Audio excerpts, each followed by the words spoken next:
Hi guys, welcome back to TSI. I'm Dave. Thanks for watching. So if you've been in the know for a long time in the gun community, you've probably heard the rumor that the AK-47 and AK-74 or any Kalashnikov pattern weapons are inaccurate, or they're not very accurate beyond, let's say, 100 yards or some ridiculously small number.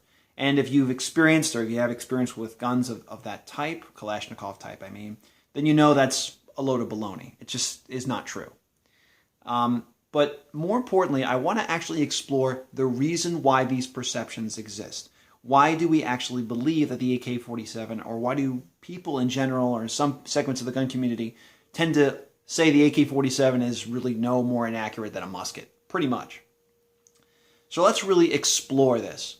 Now, there are two primary reasons I'm going to cite, and I know that these are not the only reasons that contribute to the AK's inaccuracy, but just to keep things simple and just to keep things as highlighted as possible, meaning that I want to explore what I think are the two major reasons for it rather than just the ancillary reasons, I think we're going to be okay.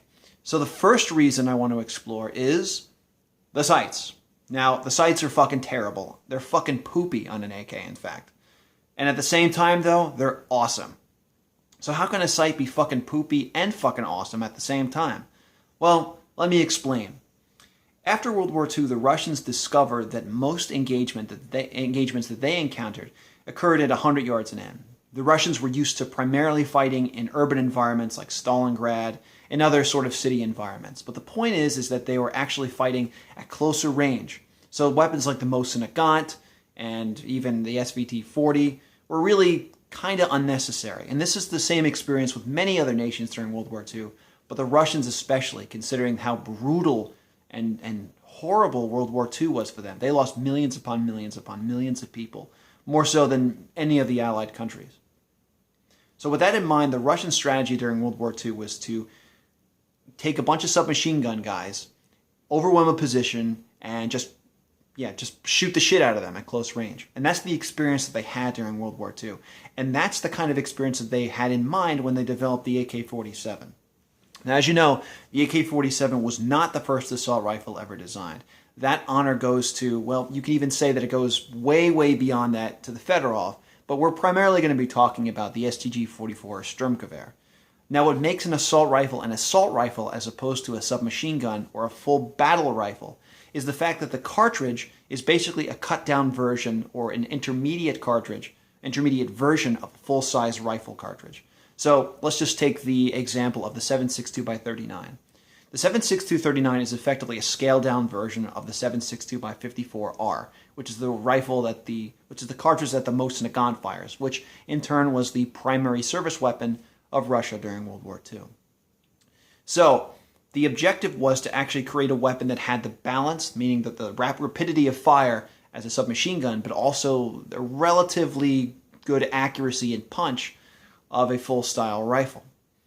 Now, as I said, the Russians actually wanted to design a weapon which they believed that they were going to primarily be using in close quarters, and that's exactly what the AK-47 sights were developed for.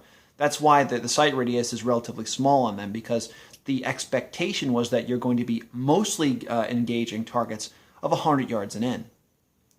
Now, with that in mind, the AK-47 sight is excellent for this purpose, despite the fact that it has a little bit of a small notch. Basically, the way the AK-47 works is that there's a leaf, or there's a small bar right here. Let's just pretend there's a bar, and I'm just doing in generalities too. There's a small notch cut in the middle, and then there's a post, and that's pretty much it. You can adjust the elevation by using a small, I guess, spring up on here, which raises the ladder and lowers the ladder. But for the most part, it is an extremely simple sight. Now, what's great about it is that at close range, you just point that thing up, and then your sight is pretty much on, and you don't have to really worry about super hyper accuracy at close range, especially if you're fighting in something like Stalingrad, which you may not even need to use the sight that much, just the front sight. And that's what a lot of close range engagements are for. Now, the reason why people have a perception of AK inaccuracy is because the sights are also shit. And what I mean by that is that they're shit for target shooting. And let's face it, most Americans are not going out to the range and training. They're primarily going there on Saturday or Sunday with Bubba Jim and buddies and sons and mothers and daughters and everything like that. And they're just plinking. That's primarily what people do. Hell, even I do that, and I believe in the martial mindset. I love plinking too. It's just a fun thing to do. But the point is that most Americans will use the AK for that. And in that role for target shooting, it's not really that good. Now, it can be done. You can range an AK out for fairly long distances. They were doing that in the Soviet war in Afghanistan. They were shooting guys at 400 yards. It's very possible to do that, but you have to understand these guys are trained. These guys are trained soldiers, and by that time, they have already had tons of experience on the gun. They were trained on how to use the sights and everything like that. And generally speaking, they had, more muscle memory or whatever you want to call it involved with that platform. Now, your average dude may not have that. He might go to the range every other month to do it. So because the sight radius on the AK is so short, meaning as I said before in the AK-40 and the M16 versus M4 video, the longer the sight radius is, the more likely it is you're going to hit a target out of at range, because if the sight is closer to the front and rear sight are closer together, you're going to have a harder time seeing a target at long range because the sight is actually blocking the picture or the sight picture. That's primarily the problem. And with the AK, you're really going to have that problem. Now, as I said before, not impossible to overcome and do that kind of stuff. Another thing is too that the AK-47 sight is rather simplistic. You really have elevation adjustment. You don't really have windage adjustment at all. The front sight doesn't really have windage adjustment, and the rear sight doesn't have windage adjustment either. So unlike the AR-15 sight, which has a bunch of knobs and dials and everything like that, where you can actually be very precise with it, it's just more adjustable in that sense. You don't really have that option. So when people start firing it, you have a shorter sight radius combined with the fact you can't really do too much to adjust the sight. Of course, there's going to be a lot of inaccuracy or perceived inaccuracy. But it's just a matter of actually learning how to use it, and you can do wonderful things with it. I mean, honestly speaking, when I started out using the AR-15 and AK-47 sights, I actually prefer the AK sights. And in some ways, I still prefer it today, even though I have a hard time actually seeing that small post. But consistently speaking, I can shoot more accurate with the AK sights. That said, though, I am getting more used to the AR sights, and I'm becoming better with it, but it's taken me a longer time, just for various reasons that I might go into at another point. So let's talk about the second reason. I think this is really one of the bigger reasons, or I would say that it's a more metaphysical reason. And this is another thing on perception. Now, we have the news agencies in our country. We basically have CNN and Fox News and everything like that. And their objective is to apply to the lowest common denominator. That's the way the news is. They really don't think of you as a smart person. And they have to be aware that every single minute that they're on, they're burning airtime. Like it costs money to actually produce content on the air like that. So when they actually produce something, they're trying to compress it into the most they can in the shortest amount of time. So when you see something like in the Middle East, you see stuff like AK-47s, and who do you see? Well, basically, as a diagram I created, you're going to see something like this. So this is Mr. Jihad Joe. So he looks all mean and shit. This is his AK. I know, it's excellent work. So he's just firing at an innocent civilian. And this is primarily what you're going to be seeing. You're going to see a compressed view of it. And the perception is not good. You see a dude who's pretty much just spraying and praying and everything like that. And that's the reason why. They actually want to portray these people in a certain light. Now, the added effect of that is because a lot of them actually own or use AK-47s, that we assume that, oh, it's the guerrilla fighter's gun, or they can't aim it for shit, or no one ever aims it, there's no sights on it or anything like that. That frankly, by association, people assume that because it is that way, or because it's used by a certain individual, that it must be inaccurate. It's the same thing with the anti-gunner's perspective on the AR-15.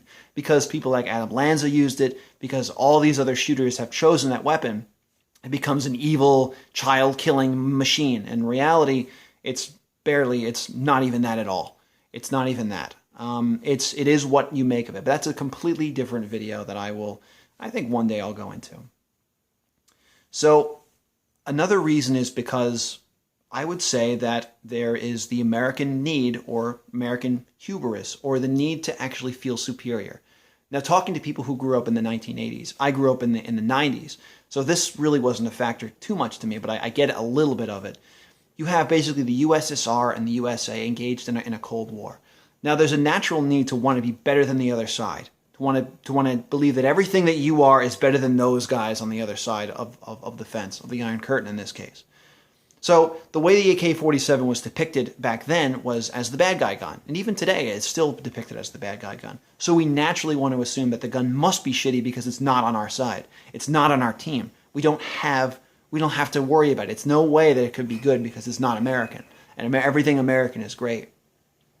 And as much as I love being an American, you really do have to take off the Star-Spangled blinder sometimes and recognize the fact that other countries have good ideas, such as the AK-47.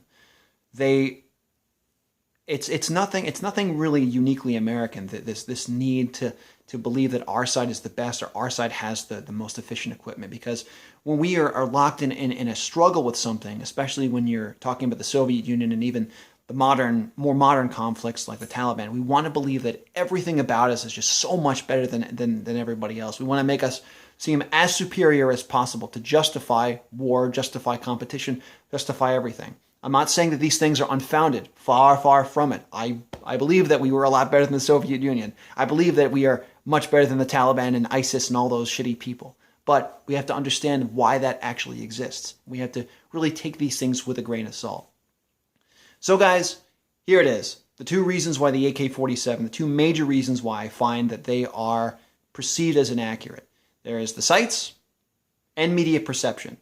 Now, if you find any other reasons why that the AK-47 is perceived to be inaccurate, let me know. Post them in the comments below. I know I missed a lot of things, but I wanted to actually make this video as concise as possible to communicate what I found to be most of the reason why this perception exists. So anyways, guys, thanks for watching. I hope you guys subscribe, comment, like, and all that kind of stuff. I look forward to hearing your opinions and thoughts, and have a good day.